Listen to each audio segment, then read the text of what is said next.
વડોદરાના ward number 1 માં ચૂંટણીનો સૌથી રસપ્રદ જંગ થઈ રહ્યો છે। વોર્ડ નંબર 1 માં ભાજપ કોંગ્રેસ અને અપક્ષ વચ્ચે ત્રિપાંખીયો જંગ થઈ રહ્યો છે।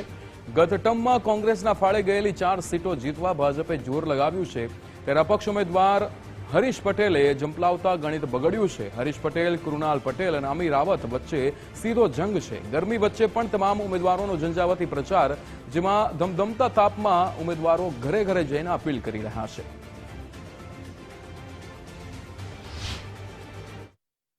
शहर में काउंटिंग शुरू थाय पहली पेनल आखी वॉर्ड नंबर 1 ની જીતતી હોય છે। છેલ્લા 10 વર્ષથી ખૂબ કામો કર્યા છે અને લોકોએ અમને ખૂબ પ્રેમ આપ્યો છે અને ખૂબ જંગી બહુમતીથી લીડથી અમે વિજયી બી થયા છે। કોંગ્રેસ પક્ષ જૂના 3 મજબૂત કાઉન્સિલર જે આ વોર્ડમાં વર્ષોથી કામ કરે છે, ત્રણેયને સમાવવાનો પ્રયત્ન કર્યો છે। 3 બહેનોને પહેલી વખત આ વોર્ડમાં ટિકિટ આપી છે। અમે અત્યારે ડોર ટુ ડોરમાં લગભગ 80% વોર્ડ ફરી ચૂક્યા છે અને તમામ જગ્યાએ અમને ખૂબ સારો પ્રતિસાદ મળ્યો છે। તમામ જગ્યાએ એશ્યોરન્સ મળ્યું છે કે આખીને આખી પેનલ જંગી બહુમતીથી જીતશે। એવું અમે કોઈ જગ્યા જોઈ નથી આખા વોર્ડમાં જ્યાં કોંગ્રેસ પક્ષની સામે કોઈ એન્ટી ઇન્કમ્બન્સી હોય કે કોઈ નારાજગી હોય। લોકોનો પ્રતિસાદ તો દેખાઈ જ રહ્યો છે કે 10 વર્ષથી કશું કામ થયું નથી, ખાલી નારિયેલ ફૂટ્યા છે અને ફોટો પડ્યા છે।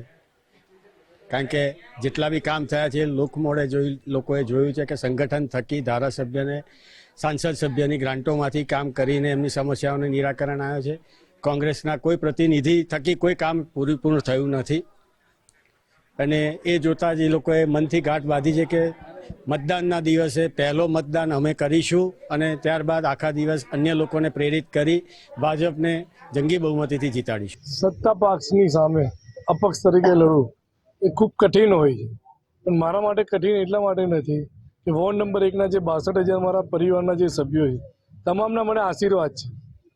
નિજામપુરા હોય, પેન્શનપુરા હોય, લાલપુરા હોય, TP13 હોય, નવાયાળ હોય, સમગ્ર છાણી વિસ્તાર હોય, 5 વર્ષ પહેલાં પણ મને સાથ સહકાર આપ્યો તો આશીર્વાદ આપ્યા હતા। આ વખતે પણ એનાથી વધારે આશીર્વાદ મને મળવાના છે। ત્યારે અહીંયા જે રીતે ગરમી વચ્ચે પણ હવે તમામ ઉમેદવારો ઝંઝાવાતી પ્રચાર કરી રહ્યા છે। ધોમધખતા તાપમાં પણ ઉમેદવારો ઘરે ઘરે જઈ રહ્યા છે અને અપીલ કરી રહ્યા છે, કારણ કે વડોદરાની વોર્ડ નંબર 1ની જ્યારે વાત કરીએ ત્યારે આ ચૂંટણીમાં સૌથી રસપ્રદ જંગ જામી રહ્યો છે। ભાજપ, કોંગ્રેસ અને અપક્ષ વચ્ચે ત્રિપાંખીયો જંગ વોર્ડ નંબર 1ની અંદર સર્જાશે। ત્યારે ગત ટર્મની જો વાત કરીએ તો કોંગ્રેસના ફાળે 4 સીટો જે ગઈ હતી તે જીતવા માટે હવે ભાજપ એડી ચોટીનું જોર લગાવી રહ્યું છે અને ઘરે ઘરે જઈને પ્રચાર કરી રહ્યા છે।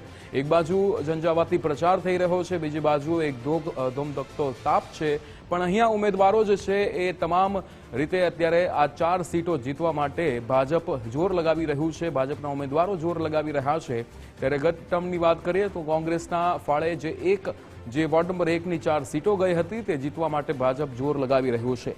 અપક્ષ ઉમેદવાર હરીશ પટેલે ઉમેદવાર તરીકે અહીંયા ઝંપલાવ્યું અને જેના કારણે આ ગણિત બગડ્યું છે। હરીશ પટેલ, કૃણાલ પટેલ અને અમી રાવત વચ્ચે આ સીધો જંગ વોર્ડ નંબર 1માં જામી રહ્યો છે। ત્યારે ભાજપ, કોંગ્રેસ અને અપક્ષ હવે ત્રણેય પોતાનું એડી ચોટીનું જોર લગાવી રહ્યા છે।